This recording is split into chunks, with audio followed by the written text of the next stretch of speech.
किसी गांव में चमन नाम का एक गरीब आदमी रहा करता था। उसके पास फिलहाल कोई काम नहीं था, इसलिए वह दर दर भटकता काम ढूंढ रहा था। लेकिन वह जहां भी जाता सभी उसे मना ही करते।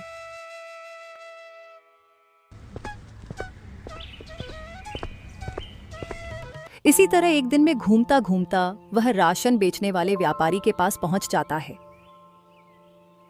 सेठ जी, मेरा नाम चमन है। मैं बहुत दिनों से कोई काम ढूंढ रहा हूँ। अगर आपके पास मेरे लायक कोई काम हो तो प्लीज़ बताइए। मुझे फ़िलहाल पैसों की बहुत ज़रूरत है। देखो भैया, मेरे पास तो फ़िलहाल तुम्हारे लिए कोई काम नहीं है, मगर मैं एक तरीके से तुम्हारी मदद कर सकता हूँ। जी सेठ जी, मदद कीजिए, आपका बहुत बड़ा उपकार होगा। अगर तुम मेहनत कर सकते हो तो मैं तुम्हें एक ठेला और कुछ पैसे दे सकता हूँ। तुम उन पैसों से कोई चीज़ बनाओ, उस ठेले पर बेचो और पैसे कमाओ। जी सेठ जी, मैं मेहनत कर सकता हूँ। आपका बहुत बहुत शुक्रिया, बहुत बहुत शुक्रिया। लेकिन हाँ, एक बात याद रखना, 2 महीनों के अंदर मेरे पैसे ब्याज सहित वापस लौटाने होंगे, वरना पैसा कैसे वसूल करना है वो मुझे अच्छे से आता है।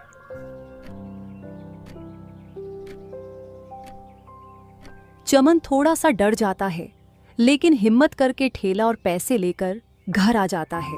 रात को वह यही सोच रहा था कि ठेला तो ले आया, लेकिन इस पर ऐसा क्या बेचूं कि जल्दी मुनाफा हो जाए।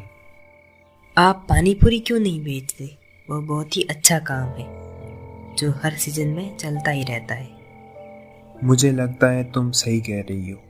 एक काम करता हूँ, कल सुबह ही इन पैसों से पानी पूरी बनाने का सामान ले आता हूँ।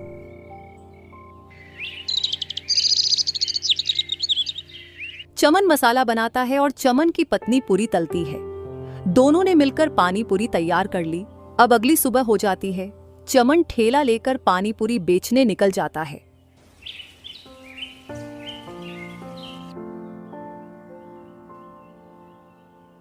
काफी टाइम हो गया, लेकिन अभी तक कोई आया क्यों नहीं?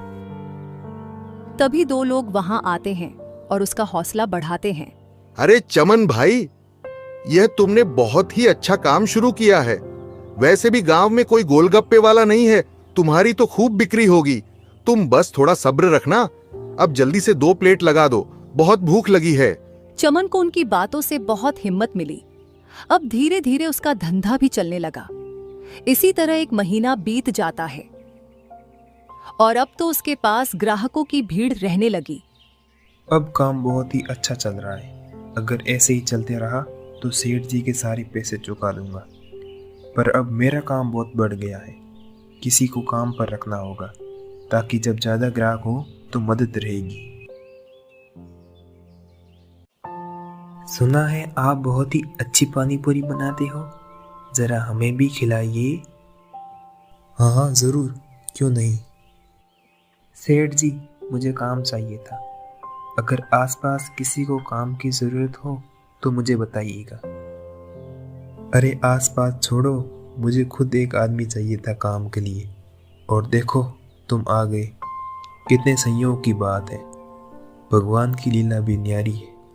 सेठ जी, पगार आप जितनी दोगे मुझे चलेगा। मुझे ज़्यादा लालच नहीं है। मुझे तो फिलहाल बस कोई काम चाहिए। तुम तो बिल्कुल मेरे लायक आदमी मिले हो। चमन को पता नहीं था कि राजू की चाल कुछ और ही है। वह तो चमन से पानी पूरी कैसे बनाते हैं, कितना मसाला कैसे बनता है, ये सब सीखने आया था ताकि वह भी खुद का काम शुरू कर सके।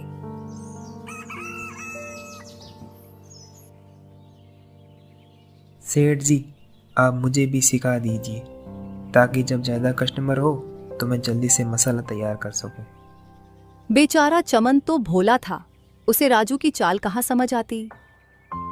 सेठ जी, आप रहने दीजिए। सामान लिखकर मुझे दे दीजिए, मैं ले आऊँगा। आप इतनी मेहनत क्यों करोगे? राजू, सच में तुम मेरी कितनी मदद करते हो, वो भी इतने कम पगार में।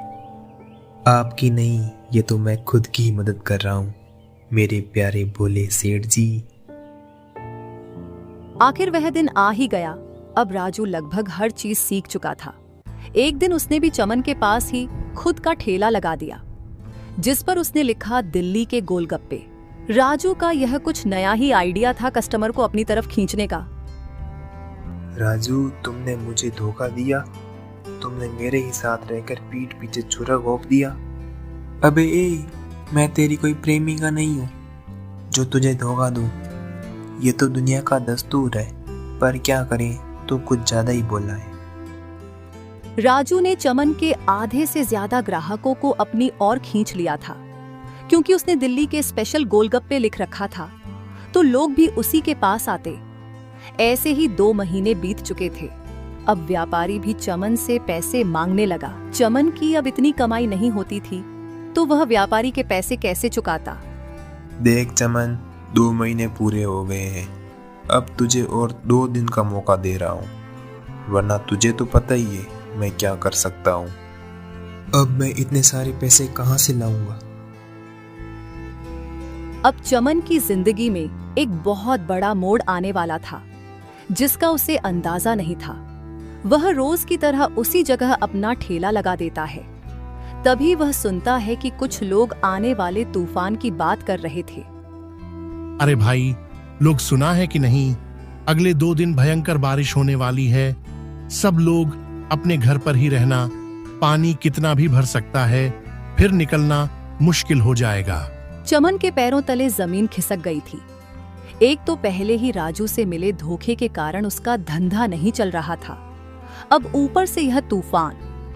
अच्छा हुआ पहले पता चल गया। अब तो 2 दिन घर से ही नहीं निकलूंगा, कहीं कोई प्रॉब्लम ना हो जाए। चमन और राजू शाम को अपने अपने घर चले जाते हैं, पर